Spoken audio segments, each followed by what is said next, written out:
Please join us in welcoming CEO of Air France-KLM, Ben Smith, in discussion with Skift Editor-in-Chief, Sarah Kopit.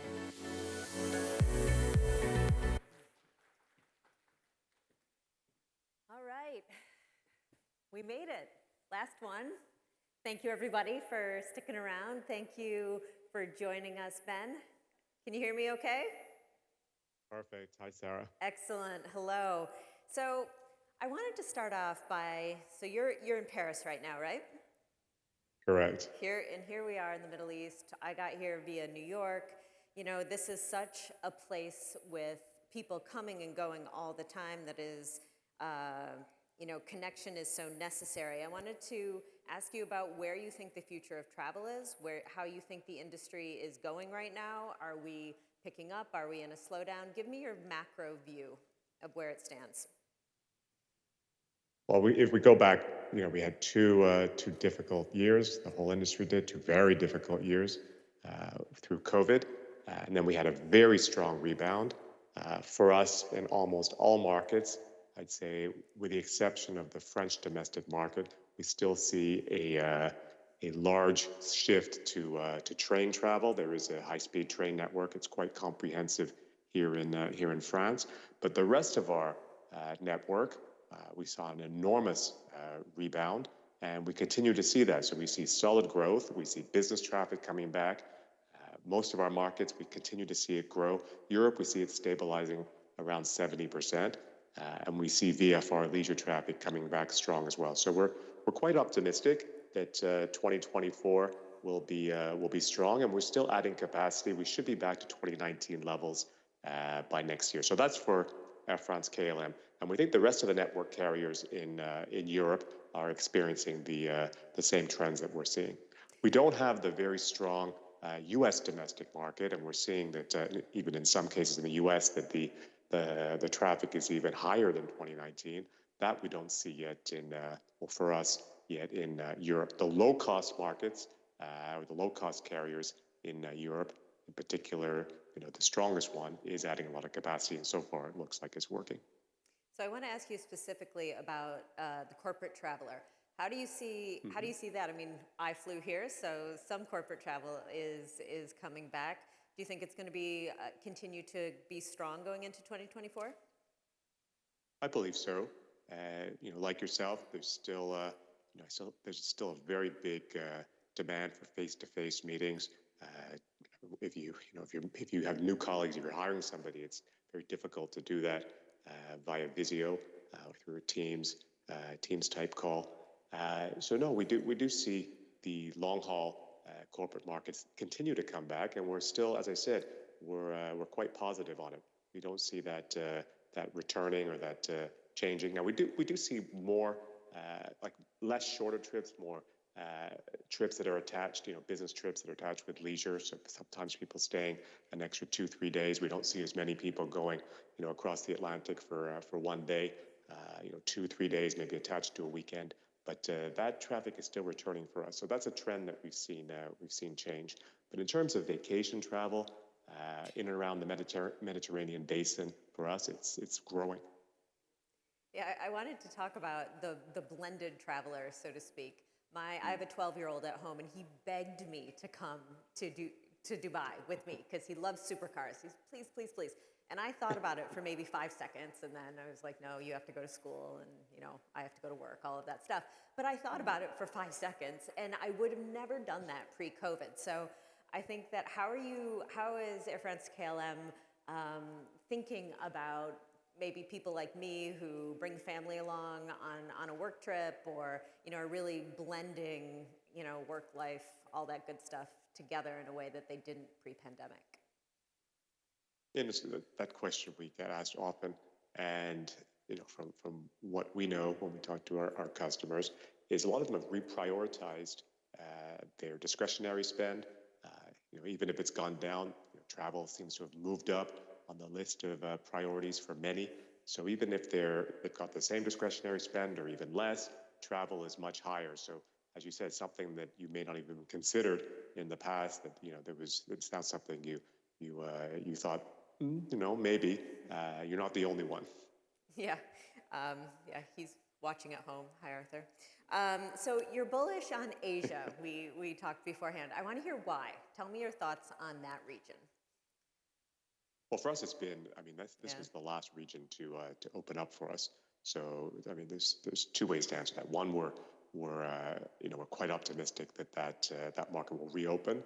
The parts of the region where we were strong that have reopened, we're seeing traffic rebound to levels of 2019 for us. So Singapore, uh, Bangkok, Japan, South Korea, China, because of the ban on European carriers to overfly Russia, and up until now, it was very difficult to get visas. That market was quite depressed for us.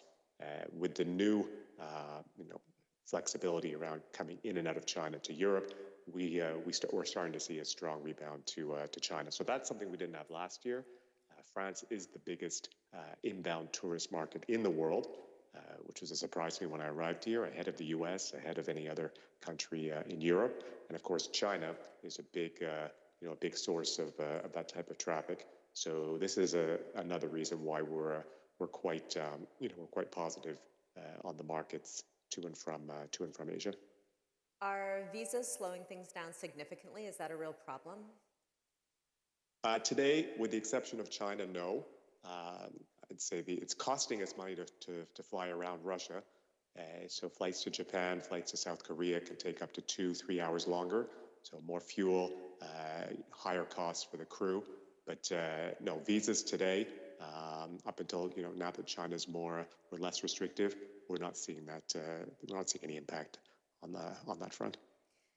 We're going to talk a lot. We already talked a lot about sustainability today. I'm doing a whole panel tomorrow about it. And Europe had a terribly hot summer.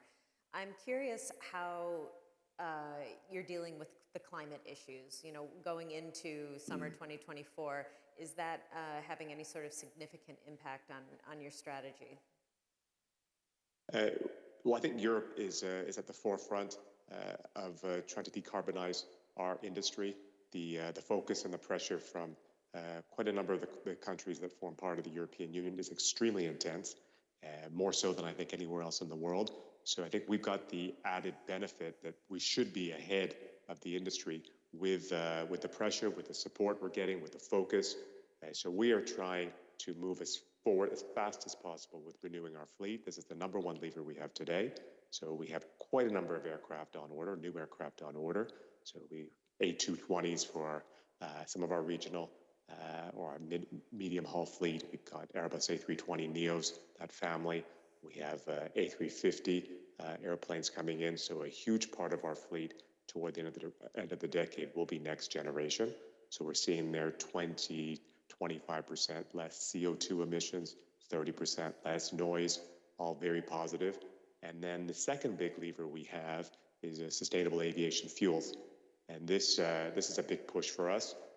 And we're hoping that we can get the blended percent up as high as we can and eventually power the most of our fleet 100% by SAF. So those are the two levers that we're working on for now. But we're quite confident that we can reach the sustainability targets that we've set, which are above those that the European Union is committed or forcing on the industry. We are already today, Air France-KLM, the number one purchaser of SAF, 17% of the global supply. So we just heard Rafa talk with Google about AI. So I'm curious what you all are doing with AI, if anything, and how you think it will impact the airline industry, maybe in the short term and then in the long term also. Look, AI, I think it's having an impact on every part of our industry. We are in the customer service business. We do need customers, so AI is impacting the way we distribute our products, the way our customers choose to either buy from us or from others. So this, we follow. I don't think we're being impacted any differently than our main competitors, but we're trying to ensure that we stay, we're able to benefit or not be impacted in a negative way, any different than the medium, I guess I'd say the medium point of our competitors. So it's still something that for everybody that unclear of how fast the impact of AI will have on our business, but strong focus. But there are quite a number of benefits that we're seeing in terms of efficiencies that can come out of advanced AI.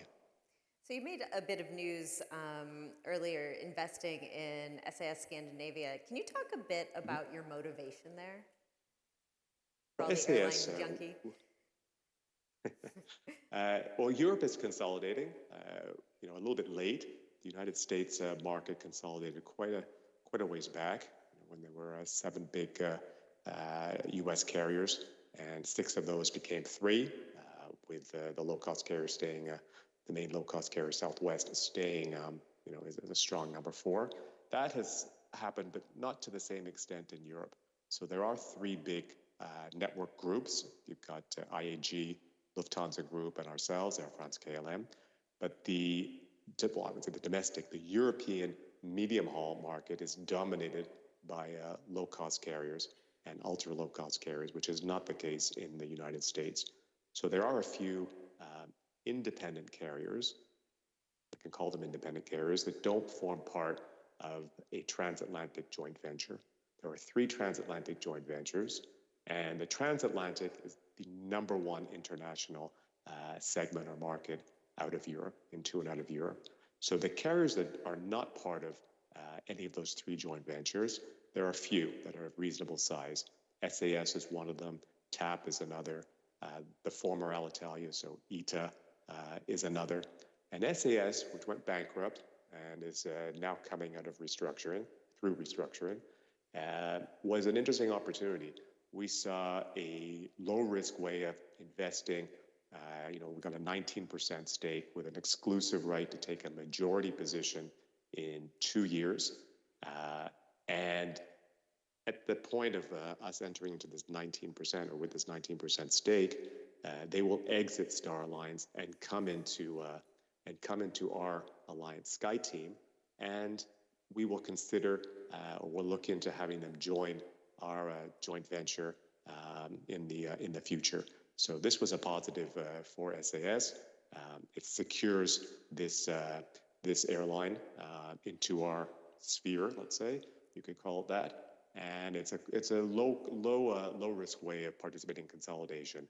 TAP in Portugal, there's been a change in government recently, so the sale of TAP, which is a wholly owned company now by the Portuguese government, is going to be postponed by at least 9 months, 12 months. So that's not, I don't have any news to share on that front. That was my next question. Literally, you've made no secret about it. Yeah, so I want to hear your thoughts on luxury travel and premium cabins. Do you think that we'll continue to see kind of a move towards at least premium economy, business class, first class on airplanes? Well, I could talk to our airlines. I'm not privy to the booking patterns of others. But so at KLM, we're seeing the demand for premium about the same. We're not changing the relative size of our premium cabins at KLM. We are running 60 to 65% connection business over our Amsterdam hub. So that is coming back to where it was in 2019. We have introduced a premium economy, we call it premium comfort, at KLM, which is still relatively new. We haven't got the whole fleet converted, but I'm expecting the impact and the results to be similar than what we've seen at Air France and our partner Delta, which is usually it's one of the more profitable parts of the airplane on most of the markets. At Air France, we're seeing quite a significant increase in premium leisure demand, and that's been going on ever since the end of COVID in all cabins. So in first class, or La Première, as it's called at Air France, business class, in premium economy. We were only carrying like 50% of our premium cabins before COVID were taken up by leisure travelers. So the Paris market already is a heavy leisure market. It's not London. It does not have that same corporate component. So that has just continued. And as you know, Paris is the center of luxury. You have a massive luxury fashion business. You have, you know, you have Cartier that's based here. You've got a whole bunch of other top brands. You have, so it's the center of Michelin-starred restaurants. So a lot of people come to Paris to shop, to eat, to, you know, lots of museums, lots of culture. And as I said, because travel has changed its position if in many people's disposable income range, the fact that it is the center of luxury, hand in hand, a lot of these people want to fly, you know, in a luxury seat. And Yeah. if somebody's in La Première in business, as you know, it's very difficult to move back into you know, into an economy seat. So actually, our La Première flights, or we had La Première, it's our load factor is the highest we've ever seen them in the history of the company. Yeah, I suppose if you're going to fly to Paris to buy a Cartier watch, you probably want to fly first class too, right? Talk to me And about. I don't know if you saw the value of Hermes, which is a fantastic company here. Yeah. It's just catapulted into. I mean, I read that the other day. I just couldn't believe it. So all these companies, like here I am in our central Paris office, and all these companies are headquartered around us within 3 blocks. And you know, to see people lining up for, you know, hours to try to buy some of these products, which are just really, really expensive. Hotels are packed; their rates have doubled, and it's fantastic for us because Yeah. these customers want to come here. And a lot of them want a French experience right from the point of origin. Yeah, absolutely. It's fantastic for travel, everyone. Um, Supply chain, totally switching gears. How is that? Is it still a nightmare? It's a, it's a, it's a real challenge. Yeah. Some parts of it, yes, you could call it a nightmare. We seem to be less impacted with you know, delays for, you know, delivery of airplanes. We seem to be okay there. We're taking some delays, but they're manageable. We have a bit of a swing fleet. Airplanes can stay longer. That they're unencumbered, so we've got a bit of flex if there are some delays, wide body or narrow body airplanes. So on the actual airframe delivery delays, not as impactful for us. Engines, of course, as you well know, there are a few engines that are having a lot of introductory problems. So we're being hit by that. And then components and parts, or everything from galleys to blades on the engines, slow, not built to the way they're supposed to build, certification delays. So it is having a big impact. And like all other airlines, you get on board an airplane. You know, there's a lot of things that don't work, and we haven't got the parts necessary to fix them. So we have in-flight entertainment, we've got ovens, you've got drains, you've got toilets. So all that is adding cost. You know, it means we have to pull airplanes out from service. They're not making any revenue. So yes, it is having an impact, and it'll take some time from, you know, when we discuss with our suppliers to get back to 2019 levels. Yeah, well, all these people want to travel. We got to figure out how to get the planes to get them there, right? No, All right, Ben Smith, thank you so much for joining us today. Okay, thanks, Sarah. Bye.